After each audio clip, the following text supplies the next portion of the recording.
अस्सलामुअलैकुम नाजरीन, मैं सबीहा तबस्सुम और आप देख रहे हैं अंबेडकर उर्दू न्यूज़। सबसे पहले पेश हैं सुर्खियाँ। हैदराबाद में वीकेंड बाइक रेसिंग, पुलिस की कार्रवाई।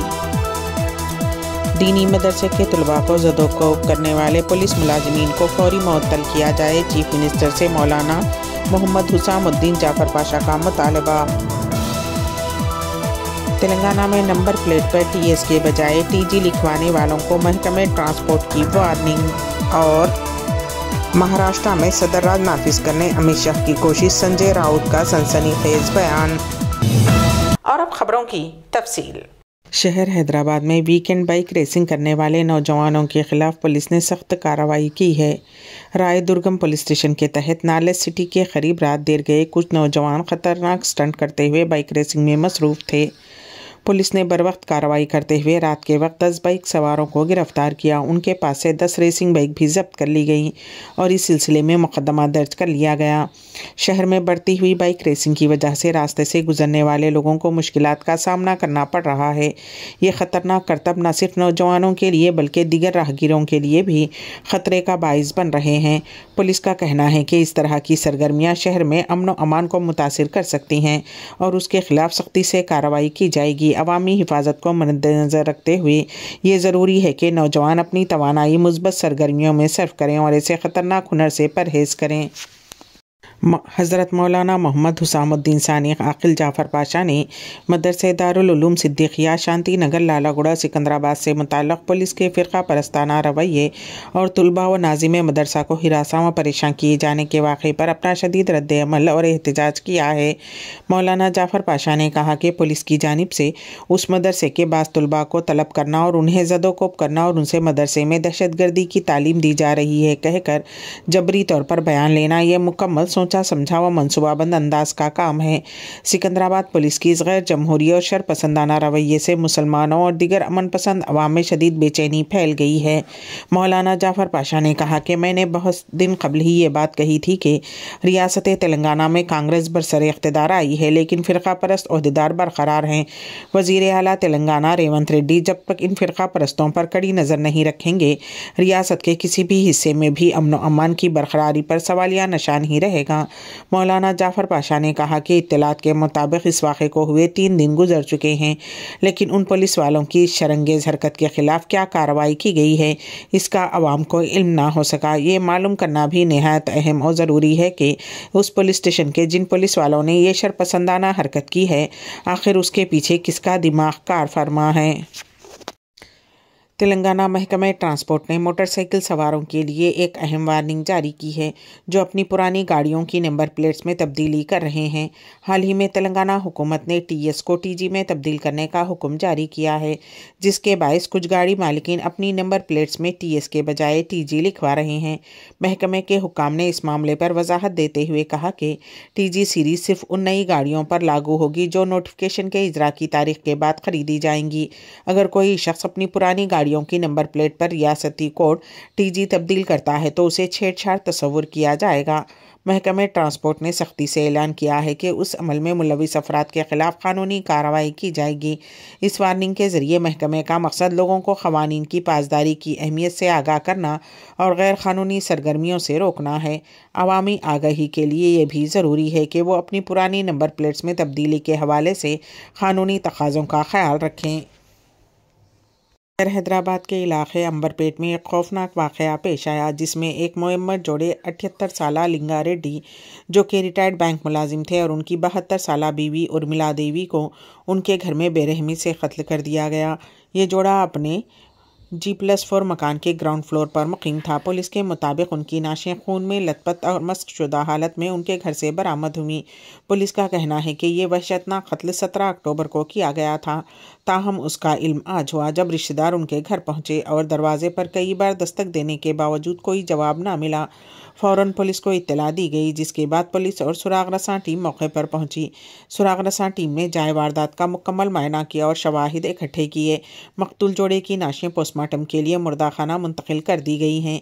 इब्तदाई तहकीकात से ये बात सामने आई है कि जोड़े को मुहलिक हथियारों से हमला करते हुए कत्ल किया गया। कातिलों ने न सिर्फ उनके जिस्म पर गहरे जख्म लगाए बल्कि उनके सरों पर वजनी शय से भी हमला किया, जो इस बात की निशानदही करता है कि हमला इंतहाई बेरहमी से किया गया था। पुलिस ने फौरी तौर पर घर के इर्द गिर्द नस्ब CCTV कैमरों की फुटेजेस का जायज़ा लेना शुरू कर दिया ताकि मुलजिमीन की शिनाख्त की जा सके। पुलिस मुख्तलिफ ज़ावियों से इस कत्ल की तहकीकात कर रही है, जिसमें लूट मार का इम्कान भी शामिल है क्योंकि घर का सामान बिखरा हुआ था।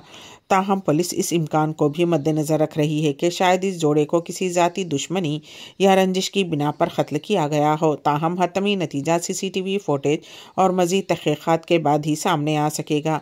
इस कत्ल की वारदात ने पूरे इलाके में खौफ व हिरास की लहर पैदा कर दी है और मकामी लोगों में तशवीश की लहर दौड़ गई। निर्मल के गवर्नमेंट हॉस्पिटल में आग लगने का वाक़या पेश आया, जिसकी वजह शॉर्ट सर्किट समझी बचा रही है। आग लगने के बायस हॉस्पिटल में धुआं भर गया, जिससे मरीजों और अमले में खौफ व हिरास फैल गया।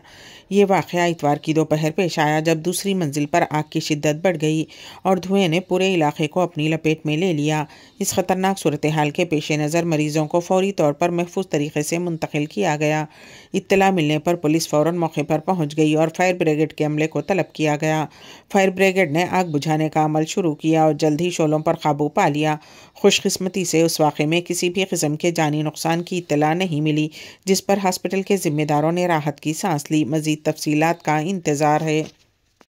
ज़िले निज़ामाबाद में एक खातून की इज्तिमाई इस्मत रेज़ी का शर्मनाक वाक़या पेश आया। जुमा की शाम नई पेट मंडल के डचपल्ली गांव में 4 नामालूम अफराद ने मुबैना तौर पर एक 35 साला खातून की इस्मत रेज़ी की। हफ्ते को मुतासरा खातून ने मुकामी पुलिस स्टेशन में शिकायत दर्ज करवाई। ज़राए ने बताया कि जब खातून बोधन में अपनी बहन के घर जाने के लिए बस का इंतज़ार कर रही थी कि एक ऑटो रिक्शा ड्राइवर ने उससे कहा कि वो उसे छोड़ देगा। मुतासरा ने ड्राइवर पर भरोसा किया और ऑटो रिक्शा में सवार हो गई। ताहम चंद मिनटों के बाद ड्राइवर ने गाड़ी को बोधन से डचपल्ली की तरफ मोड़ दिया और उसे एक वीरान इलाके में ले गया। ज़राए ने बताया कि वीरान इलाके में अपनी गाड़ी पार्क करने के बाद ड्राइवर ने 3 दीगर अफराद को बुलाया और चारों ने मुतासरा की इज्तिमाई इस्मत रेज़ी की। खुशकिस्मती से मुतासरा वहां से किसी तरह फ़रार होने में कामयाब हो गई और सुबह डचपल्ली पुलिस स्टेशन पहुंची और शिकायत दर्ज करवाई। पुलिस ने इस मामले में केस दर्ज करते हुए मुलजिमीन की तलाश शुरू कर दी है। चाहे शदीद गर्मी हो या सर्दी, सहरा के इलाके तबूक में अहमद शरीफ दिन भर काम की तलाश में रहते हैं। कभी वो तामीराती मज़दूर के तौर पर काम करते हैं तो कभी खेतों में सब्जियां चुनते हैं ताकि दिन के लिए कुछ खाने का बंदोबस्त कर सकें, मगर कभी कभार उन्हें कई हफ्तों तक भी कोई काम नहीं मिलता। जब कभी तबूक मदीना शाहराह पर गुजरने वाले कुछ भारतीय उन्हें खाने का पैकेट देते हैं तो 44 साला हैदराबादी शर्मिंदगी महसूस करता है कि वो किस तरह इस कसम पुरसी की हालत में फंस गया है। कोरोना वबा ने कुछ गैर मुल्कियों की ज़िंदगी पर असर डाला, लेकिन अहमद शरीफ की ज़िंदगी को मुकम्मल तौर पर मफलूज कर दिया। ना वो काम कर सकता है, ना ही अपने घर वापस जा सकता है, क्योंकि उस पर सफरी पाबंदी आयद कर दी गई है और उसका अकामा भी काफ़ी अरसे से पहले ख़त्म हो चुका है। अहमद शरीफ का कहना है कि मेरी ज़िंदगी ठीक थी, मैं पीने का पानी दुकानों को उधार पर फ़रोख्त करता था, लेकिन कोरोना लॉकडाउन ने सब कुछ तबाह कर दिया। बहुत से दूसरे सेल्समैन की तरह अहमद शरीफ भी कोरोना के बाद कंपनी की तरफ से 14,350 सऊदी रियाल की अदम अदायगी के बायस मुश्किलात का शिकार हुआ। अहमद ने बताया कि जब कई दुकानें मुस्तकिल तौर पर बंद हो गईं और कुछ को नुकसान उठाना पड़ा तो उन्होंने अदायगियां रोक दी, जिसकी इत्तला कंपनी को दी गई, लेकिन कंपनी ने फिर भी पूरी रकम की अदायगी पर जोर दिया। अहमद शरीफ को नौकरी से निकाल दिया गया और साथ ही दर्जनों दूसरे सेल्समैन जो ज़्यादातर भारतीय थे उन्हें भी बेघर कर दिया गया। अदायगी ना करने पर उन्हें अदालत में घसीटा गया, जिसने उन्हें रकम अदा करने का हुक्म दिया और सफरी पाबंदी आयद कर दी। उनका अकामा भी ख़त्म हो गया, जिसकी वजह से वो हर चीज़ से महरूम हो गए, हत्ता कि मेडिकल कंसल्टेशन और नौकरी तक। क़ानूनी और ज़ाती मुश्किलात के जाल में फंसे अहमद शरीफ की ज़िंदगी मुश्किल हो गई। अहमद शरीफ का कहना है कि मैंने अपने हालात को सुधारने के लिए रियाद में हेड ऑफिस का सफ़र किया, जो तबूक से 1272 किलोमीटर दूर है, और दरख्वास्त की कि मुझे दोबारा नौकरी दी जाए ताकि मैं बकाया रकम अदा कर सकूं, लेकिन कोई फ़ायदा ना हुआ। रियाद में अहमद शरीफ की मुश्किल हालत को देखकर 4 हैदराबादी नौजवानों ने उन्हें रहने की जगह दी और बदले में वो उनके लिए खाना पकाते रहे। जब उनके घर वाले वापस आ गए तो अहमद शरीफ को वहां से जाना पड़ा और वह दोबारा तबूक चले गए।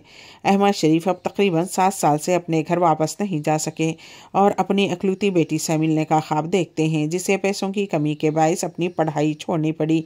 अहमद शरीफ को तबूक में एक फ्यूल स्टेशन पर एल तिरुपति ने देखा जब वो गाड़ी में पेट्रोल भरवा रहे थे। तिरुपति सऊदी अरब तेलुगु एसोसिएशन के तबूक चैप्टर के सदर हैं। तिरुपति, जो वेमुलवाड़ा से ताल्लुक़ रखते हैं, ने अहमद की मदद की और कहा कि ये इंसानियत का मसला है, ना कि ज़ात या मज़हब का।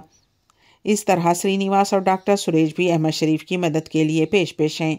सैयद रमीज़ रज़ा, जो दीगर अफराद के साथ मिलकर अहमद शरीफ की मदद कर रहे हैं, कहते हैं कि हमें अहमद शरीफ की हालत पर अफसोस है और हम मुकामी क़वानीन के दायरे में रहकर उनकी मदद करने की कोशिश कर रहे हैं। महाराष्ट्र में असम्बली इंतखाबात के लिए 1 महीना बाकी है। इस दौरान शिवसेना यूबीटी लीडर संजय राउत ने वज़ीर दाखिला अमित शाह और भारतीय जनता पार्टी पर शदीद तनकीद की है। उन्होंने कहा कि बीजेपी वोटर लिस्ट में बेकायदगियां करने की कोशिश कर रही है। ये लोग जमहूरियत को तबाह करने की कोशिश कर रहे हैं। उन्होंने ये भी कहा कि अमित शाह महाराष्ट्र में 6 माह तक के लिए सदर राज के निफाज की कोशिश कर रहे हैं। संजय राउत ने मजीद कहा कि वोटर लिस्ट में बेज़ाब्तगियां हैं। उन्होंने कहा कि बीजेपी और उसके पैरोकार इंतखाबात हारने वाले हैं। वो किसी भी हालत में जीत नहीं सकते। हमने उन्हें लोकसभा में शिकस्त दी है और वो असम्बली इंतखाबात में भी शिकस्त का सामना करेंगे। मशहूर बॉलीवुड अदाकारा नीलम कोठारी ने अपने पहले शौहर ऋषि सेठिया से अलहदगी की वजूहात का सरेआम इंकशाफ किया। नीलम, जो कि नेटफ्लिक्स के मकबूल show fabulous lives of Bollywood wives पर पहली मर्तबा नजर आईं, उन्होंने अपनी ज़ाती ज़िंदगी के कुछ अहम पहलुओं को शेयर किया। शो के हालिया सीज़न में नीलम ने बताया कि ऋषि सेठिया से तलाक लेने का फ़ैसला क्यों किया। ऋषि एक मशहूर ताजिर हैं और नीलम ने इस हवाले से गुफ्तगू करते हुए कहा कि जब वो ऋषि के साथ शादी के बाद बैरून मुल्क गईं तो उनकी ज़िंदगी में कई तब्दीलियाँ आईं। उन्होंने वजाहत की कि ऋषि ने उनसे हिंदुस्तानी लिबास पहनने, नॉनवेज खाने और शराब पीने से परहेज़ करने को कहा। नीलम ने मजीद कहा कि उन्हें अपना नाम तब्दील करने के लिए भी कहा गया और उन्होंने उस पर अमल किया, जैसा कि बहुत से लोग करते हैं।